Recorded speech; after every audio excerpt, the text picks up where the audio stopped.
3 a.m. Pablo Neruda analysis. Today we will be discussing Neruda's masterpiece, If You Forget Me. We'll be analyzing this poem using the tip-cast method. Each letter of the method will be explained in 33 seconds or less, so get ready because it'll be quick.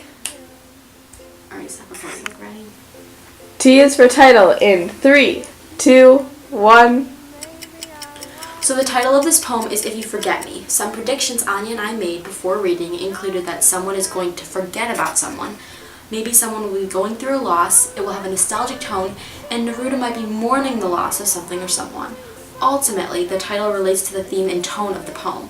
The theme can be briefly described with the popular saying, love is a two-way street, and the tone can be simplified as passionately dynamic in a straightforward, unrelenting example of love. P is for paraphrase in 3, 2, 1, go. Okay, so in the beginning of the poem, Neruda starts off by telling us that he needs to tell us something.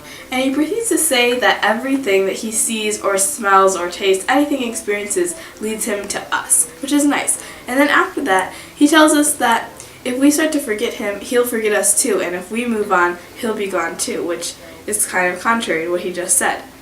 But in the end, he tells us that if we do give him his full devotion, our full devotion and everything we have, then he will love us back in the same way.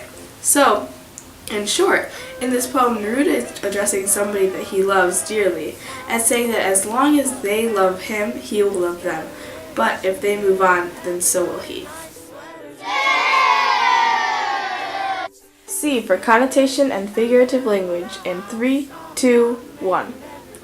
There are many uses of figurative language in this piece. One of the literary techniques used is personification. Neruda uses personification when he says that the roots that keep him anchored to the shore, but if the subject leaves him, his roots will lift and find a new home. Another form of figurative language used is metaphor. He uses metaphor when he says that everything that exists are little boats that sail toward the subject. In his mind, no matter what the subject is, his thoughts will always drift toward the subject of the poem as if it was a little boat drifting towards the sea. These images also help to develop the meaning of the poem by illustrating the way Neruda feels and putting them into words. They help the audience form a connection to what he is saying. The connotative meaning of this poem is that there is a strong mutual love. Neruda will take part of it, however Neruda will not be a part of a one-way, unrequited love.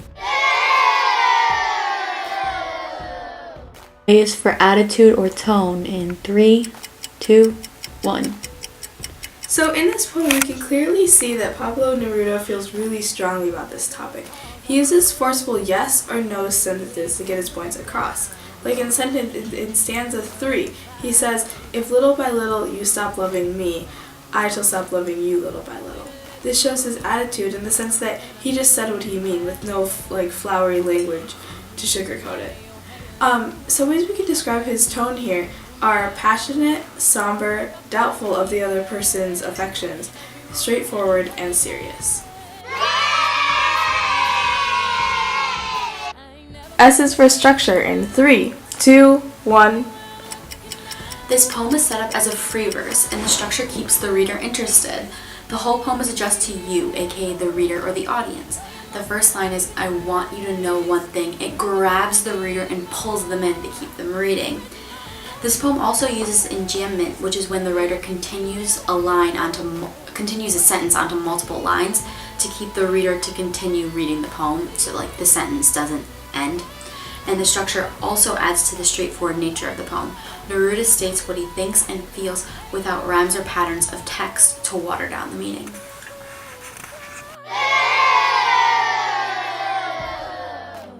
T is for theme in 3, 2, 1. We decided that the theme in this poem that we see is that there can be love in a relationship only if love is continuously added to both sides of the relationship.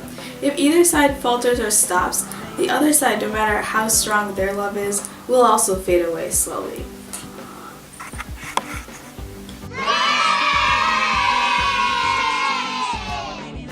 Alright, now I'd like to explain to you guys our visual representation. In our video, a young girl, who's the first character we see, loses her mother, her father, and her brother. However, she continues to love them and visits their grave to mourn. She's not getting any love back in this relationship, so as a young adult, her love starts to dwindle and she falls into feelings of anger in the second character that we see. However, she has finally learned to accept her family's death, and she still loves them and knows that she always will, and feels as if they love her too in her memories and knows that they will always be with her. Yes. Alright, so where did we shoot? Well, we shot everywhere. We shot at Lake Garda. We shot at the cemetery right back through his window behind Anya's house. We shot on Lee Road. We shot right near On the Rise. We shot a few houses by the Montessori school. We shot some at Beaumont. Yeah. Who was in our video? My little sister Nina was the young girl. Margaret was the teenager. A random lady by the lake with a dog was the adult. And That's basically it. yeah. So, I hope you enjoyed it. Bye. It's officially 3:36 a.m. The coffee machine is off and we are heading to bed. Good night, Beaumont.